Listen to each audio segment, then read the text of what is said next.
Carlos. Vamos aqui para mais uma videoaula.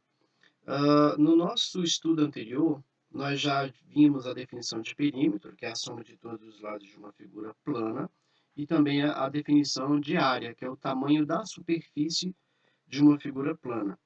A gente já estudou em anos anteriores, fez uma pequena revisão, e eu vou destacar isso aqui para a gente. Então, lembrando, o perímetro é a soma de todos os lados. Eu tenho aqui um retângulo, em vermelho estão todos os lados. Vou colocar aqui os valores das medidas dos lados e o perímetro, então, vai ser essa soma. É uma soma linear.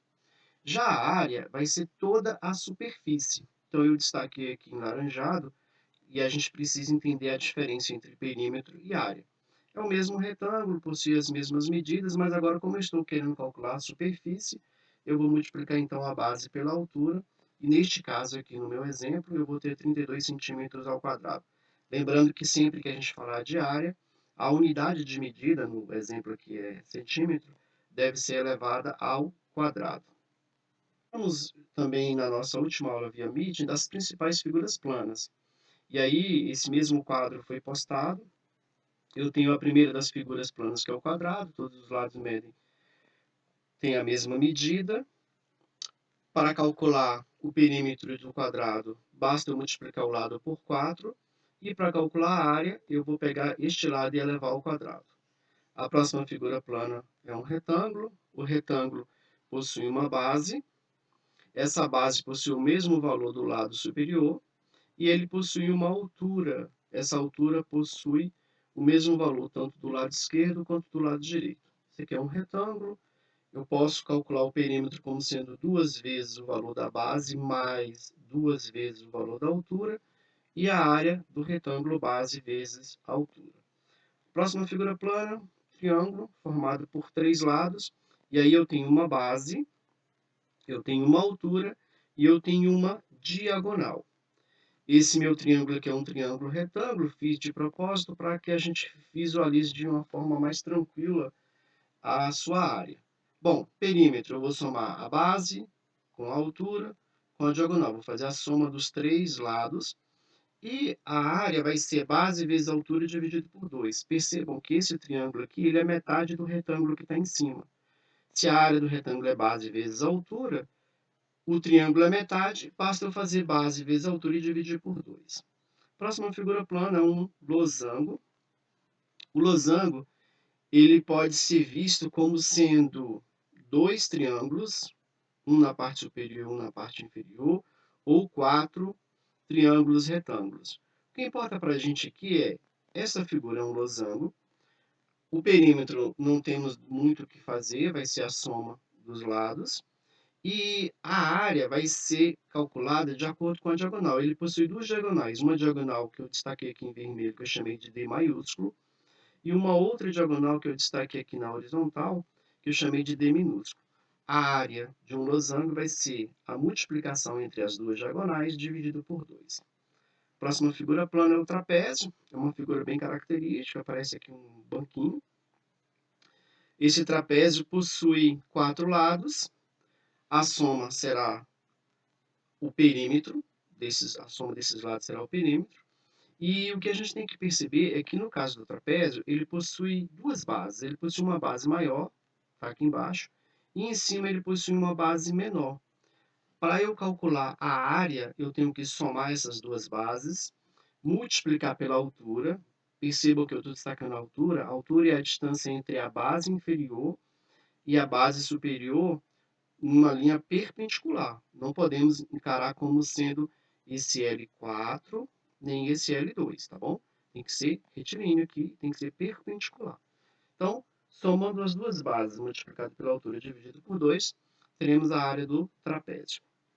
Temos o paralelogramo também, é como se fosse um retângulo que sofreu uma inclinação.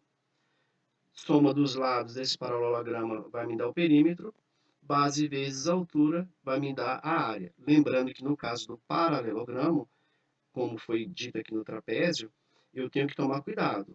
A altura tem que ser a medida entre a base inferior e a base superior, de uma forma que o tracejado seja perpendicular a essa base, tá? Não podemos confundir esses lados que estão inclinados como sendo a altura. E por último, a gente chega no círculo, e aqui no círculo a gente não tem um perímetro, porque ele não tem lado. A gente tem uma circunferência.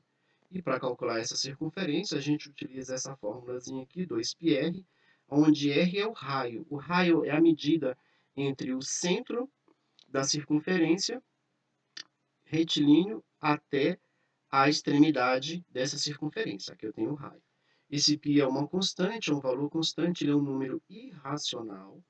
A gente utiliza ele por aproximação, a gente utiliza o 3,14.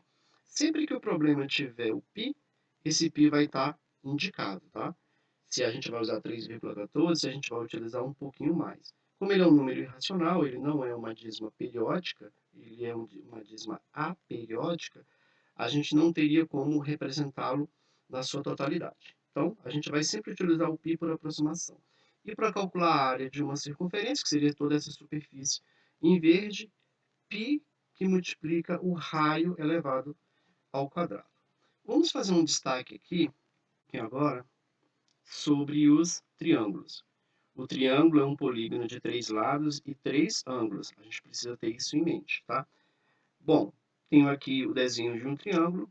Em cada um desses pontos de junção dos segmentos de reta, eu tenho os vértices. Então, eu tenho aqui 3 vértices.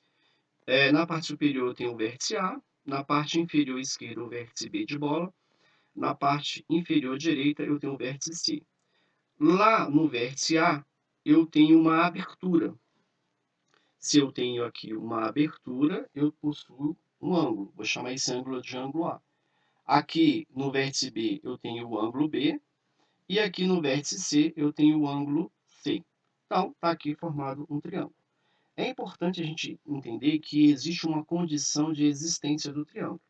Se eu der para vocês quaisquer segmentos e pedir para, a partir da medida deles, formar um triângulo, a gente não vai conseguir simplesmente, a partir de possuir 3 segmentos, conseguir fazer um triângulo, tá? Existe uma condição de existência.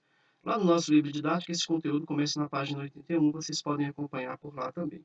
E a condição é essa: em qualquer triângulo, a medida de um lado, qualquer um dos 3 lados, tem que ser sempre menor que a soma das medidas dos outros 2 lados. Sem essa condição aqui, eu não consigo formar um triângulo. Não existe um triângulo. É importante a gente ter isso aqui em mente. A classificação dos triângulos. Os triângulos podem ser classificados de duas formas. De acordo com a medida dos lados. A primeira classificação é o equilátero. Ele possui os 3 lados congruentes. Congruentes quer dizer possuem a mesma medida. Então, eu tenho um triângulo. Se os 3 lados possuírem a mesma medida, eu posso classificar esse triângulo como sendo um triângulo equilátero. Tenho o isósceles, ele tem 2 lados congruentes, o terceiro não. Então, se eu tiver apenas 2 congruentes, apenas 2 com a mesma medida, ele é classificado com relação ao lado em isósceles. Então, um exemplo aqui, os 2 em vermelhos possuem a mesma medida, a base é diferente, possui uma medida um pouco menor. Ou escaleno. No caso do escaleno, os 3 lados possuem medidas diferentes. Cada um dos lados possui um valor. Não existe igualdade.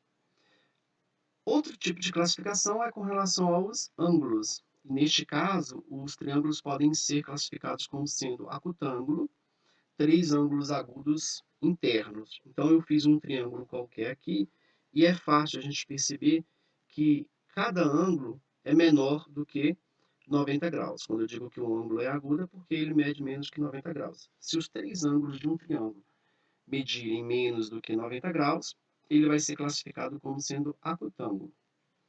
No segundo caso, eu tenho o obtusângulo. Tem um dos ângulos internos obtuso. Então, eu fiz aqui um triângulo e um dos ângulos, no caso do exemplo aqui é o superior, ele é maior do que 90 graus. Sendo maior do que 90 graus, ele é um ângulo obtuso. Consequentemente, esse triângulo vai ser classificado como sendo um triângulo obtusângulo. E por último, eu tenho o triângulo retângulo. Ele tem um dos ângulos internos reto. Quando eu digo que o ângulo é reto, é porque ele possui 90 graus. Então, se um dos ângulos do triângulo possui 90 graus, consequentemente, ele vai ser classificado com relação ao ângulo em triângulo retângulo. Então, aqui eu tenho o reto, o ângulo reto colocado aqui, tá bom? Bom, se sentirem dúvida, pausem, voltem o vídeo. Esse conteúdo, como eu falei, inicia-se na página 81 do nosso livro didático e será a base para a nossa próxima aula via Meet. Bons estudos e até a nossa próxima aula.